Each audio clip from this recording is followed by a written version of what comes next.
अपने आप को देखना चाहती थी मैं, पर वो तो खैर हो ही नहीं पाया। तो अभी आई थिंक मुझे अच्छा लगेगा इफ रजत विंस। हम ऐसे इंसान को इतने बड़े प्लेटफॉर्म का विनर बनाते हैं जिसके पास में ऐसी चीज़ें हुई भी है, तो वो यूथ के लिए काफ़ी गलत एग्जाम्पल है कि तुम भी ये चीज़ें करो, बाद में आके सॉरी बोल दो तो सब माफ़ हो जाएंगी। क्योंकि जब मैंने घर के अंदर कहा था कि मैं रजत को सपोर्ट करती हूँ, मैंने ये जानते बूझते नहीं कहा था कि उसने पहले क्या किया, और मैं उन चीज़ों को वैलिडेट नहीं कर रही थी। मैंने बोला घर के अंदर के हिसाब से उसको जीतना चाहिए, क्योंकि घर के अंदर उसका व्यवहार एटलीस्ट मेरे तरफ काफ़ी अच्छा था। अगर वो जानने के बाद भी सारी जनता मिलके उसको वोट कर रही है और वो जनता के वोट्स के हिसाब से जीत रहा है, तो उसमें हम फिर रजत को गलत नहीं ठहरा सकते हैं। फिर वो हमारी चॉइस है और हम वो पिक कर रहे हैं। कि अगर दिग्विजय और मैं साथ में खेलते तो काफ़ी बेनिफिटिंग होता।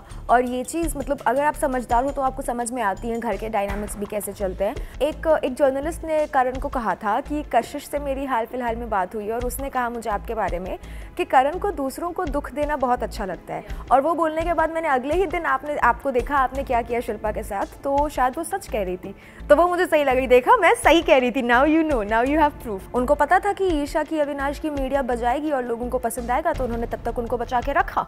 दो तो हमें पता ही है, माँ बेटे, सॉरी माँ तो बाहर हो चुकी है, माँ का काम खत्म हो गया। बड़ा बेटा छोटा बेटा नॉनसेंस, करण विवियन चलेगा, और तीसरा जो इकलौता होगा जिसको जनता के वोट से आगे बढ़ाया जाएगा, रजत।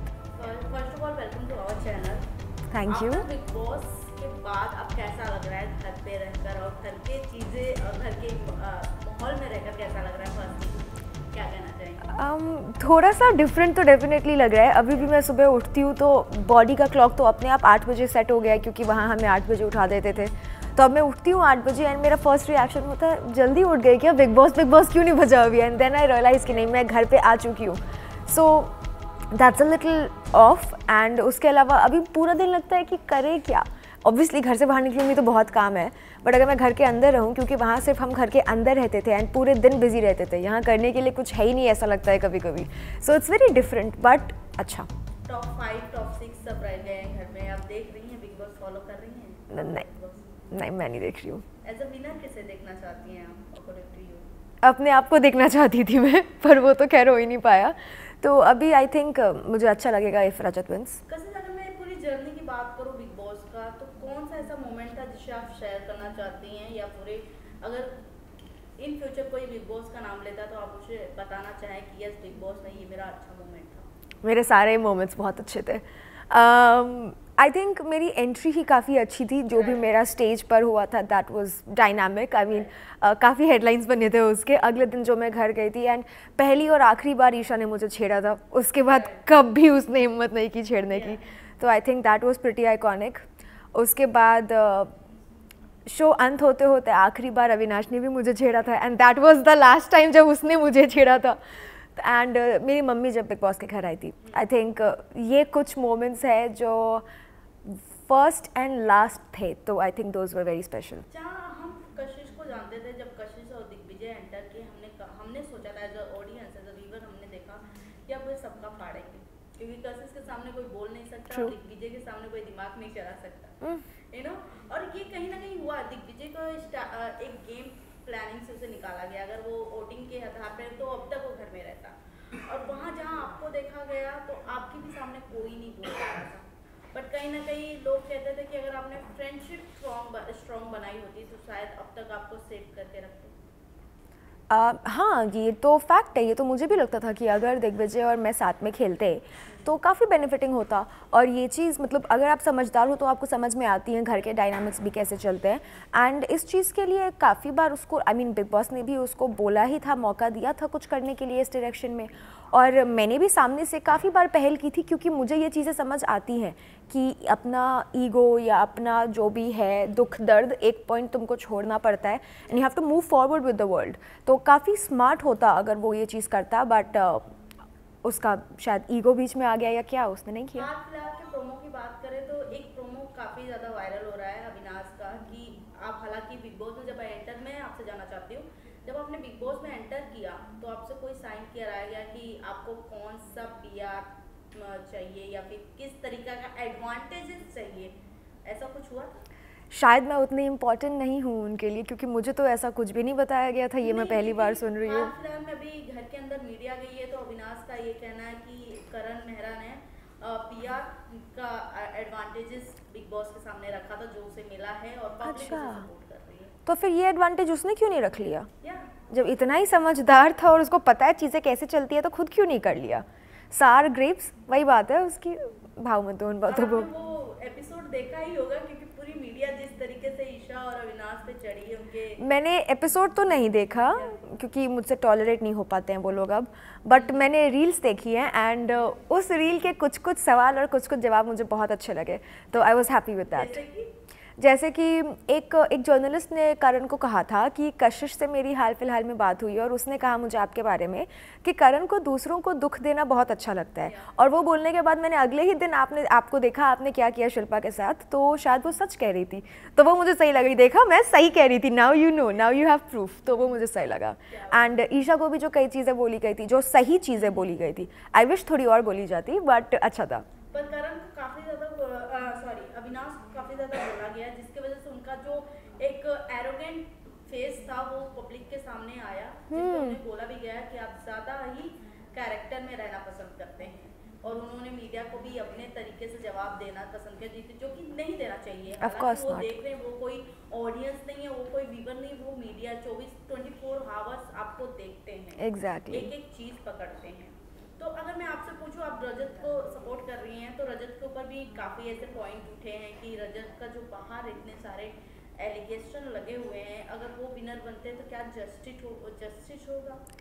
नहीं, ये बात एक्चुअली आपकी काफ़ी सही है। इस बारे में मैंने भी कई बार सोचा था कि अगर हम ऐसे इंसान को इतने बड़े प्लेटफॉर्म का विनर बनाते हैं जिसके पास में ऐसी चीज़ें हुई भी है, तो वो यूथ के लिए काफ़ी गलत एग्जाम्पल है कि तुम भी ये चीज़ें करो, बाद में आके सॉरी बोल दो तो सब माफ़ हो जाएंगी। But this is very sensitive also, क्योंकि इस बारे में हमें बहुत टैक्टफुली सोचना चाहिए। क्योंकि जब मैंने घर के अंदर कहा था कि मैं रजत को सपोर्ट करती हूँ, मैंने ये जानते बूझते नहीं कहा था कि उसने पहले क्या किया, और मैं उन चीज़ों को वैलिडेट नहीं कर रही थी। मैंने सुना उसने क्या किया, लेकिन वो जजमेंट देने के लिए बाहर एक जज बैठे हुए हैं जिनका वो काम है। मेरा जजमेंट देना, क्योंकि किसी की लाइफ और डेथ की बात होती है, तो वो मेरे लिए सही नहीं है। मैंने बोला घर के अंदर के हिसाब से उसको जीतना चाहिए, क्योंकि घर के अंदर उसका व्यवहार एटलीस्ट मेरे तरफ काफ़ी अच्छा था। बाहर आकर के मुझे पता लग रही है और भी चीज़ें कि ऐसा भी है अगर हम करते हैं, जो कि पब्लिक का कहना है कि अगर उसको जिताएंगे तो गलत एग्जाम्पल है। तो उसमें मेरा बस इतना कहना है कि अगर जो चीज़ें उसके बारे में कही जा रही है वो सच है, तो उस पर जज एक जजमेंट देंगे और हमें उस जजमेंट को मानना चाहिए। अगर वो जानने के बाद भी सारी जनता मिलके उसको वोट कर रही है और वो जनता के वोट्स के हिसाब से जीत रहा है, तो उसमें हम फिर रजत को गलत नहीं ठहरा सकते हैं। फिर वो हमारी चॉइस है और हम वो पिक कर रहे हैं। मैं आपसे जानना चाहूँगी, बिग बॉस के मेकर्स को आप क्या कहोगे? क्योंकि जहाँ उन्होंने विवेक, अविनाश और ईशा को बहुत बचाने की कोशिश की है, हर बार की है, वहीं अब मीडिया ने उनकी पूरी बैंड बजाई है, तो आप क्या कहोगे मेकर्स को? I think makers very smart. उनको पता था कि ईशा की, अविनाश की मीडिया बजाएगी और लोगों को पसंद आएगा, तो उन्होंने तब तक उनको बचा के रखा। So I think this is a very smart move. अब काम हो गया है तो शायद वो निकल जाए। टॉप 3 तो डेफिनेटली नहीं जाने वाले हैं, तो great job makers, good move. Top 3 भी किसे देखती है? ये ऑब्वियस नहीं है, 2 तो हमें पता ही है, माँ बेटे, सॉरी माँ तो बाहर हो चुकी है, माँ तो बाहर हो चुकी है, माँ का काम खत्म हो गया। बड़ा बेटा छोटा बेटा नॉनसेंस, करण विवियन चलेगा, और तीसरा जो इकलौता होगा जिसको जनता के वोट से आगे बढ़ाया जाएगा, रजत। क्या बात है। लास्टली क्या कुछ कहना चाहेंगे अपने ऑडियंस को? और एक और सवाल मैं ऐड करना भूल गई थी। अभी रोडीज चल रहे हैं, उसमें हर्ष और रुशाली के वीडियो क्लिप वायरल हो रहे हैं उनका लव एंगल को लेकर, जहां वो नेहा को चूज करती हैं as a mentor, but Neha उन्हें एक्सेप्ट नहीं करती हैं क्योंकि वो अपने लव एंगल में काफ़ी ज़्यादा अपने को लॉस्ट कर चुकी हैं। तो आप उनके साथ रही हैं, आपकी बॉन्डिंग उनसे अच्छी है हर्ष और रुशाले से, तो क्या कुछ कहना चाहेंगे आप?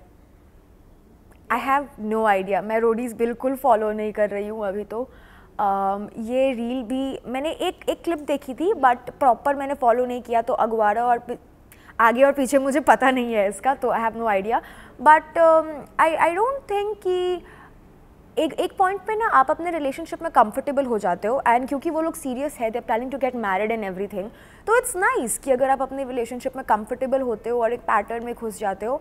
ज़रूरी नहीं है कि आप रोज़ रोज़ कोई तीर मारते रहो या कुछ बड़ा करते रहो, क्योंकि लाइफ है, हर दिन हर कोई अपनी लाइफ में शाहरुख खान और प्रियंका चोपड़ा नहीं होता, right. Some people like it जब वो सेटल होता है अपनी लाइफ में, और अगर रुशाली खुश है और वो उस प्यार में अपने आप को कंटिन्यू कर रही है, then there is nothing wrong with it. As long as वो अपनी वॉइस नहीं खो रही है, विच आई डोंट थिंक वो खो रही है, then there is nothing wrong in being lost in love. She wants it, why not? Lastly क्या कुछ कहना चाहेंगे अपने ऑडियंस और व्यूअर्स को? I am very happy. मैं रोज़ अपने DMs, पता है मेरी मैनेजर से कल मेरी बात हो रही थी एंड शी टोल्ड मी कि कशिश पता है बेस्ट थिंग, अब तुम्हें कोई गाली नहीं आती, not even %, which is great. क्योंकि पहले मेरे DMs में, कमेंट्स में कुछ ना कुछ उल्टा लिखा होता था, अब इट्स ऑल प्रेजेस. एंड अगर कोई उल्टा बोलता है then I have 10 warriors ready to defend. So I think this is my win from the show and I am very happy with that. Thank you so much Kashish. Thank you. Spotting है ना अच्छे से 4 बजे. अरे मैं 4 बजे नहीं आऊँगा, मेरे को दूसरा भी काम है, मैंने तो पहले स्पॉट किया, इसीलिए मैं पहले मान लेता हूँ. ये लाइट कट मत करो. आपकी लाइट नहीं करता. कशिश लोग क्या बोलो, कुछ पूछो ऐसे. क्या ऐसे रैंडमली क्या बोलूं? How are you, Kashish? Pretty good actually. Pretty good. Are you on breakfast today? Or no, not yet. No, why? Not yet. कैसा लगता है आफ्टर बिग बॉस? थोड़ा off, but अच्छा, काफी अच्छा. There is no toxicity, so it's good. What do you mean by toxicity? मतलब कोई 24 घंटे मेरे सर पे सवार नहीं है. Nobody is poking me to get a reaction for 30 seconds of visibility. So I'm good. Okay. Done guys. Thank you. Thank you. थोड़ा interview के लेट हो रहा है, प्लीज. Thank you.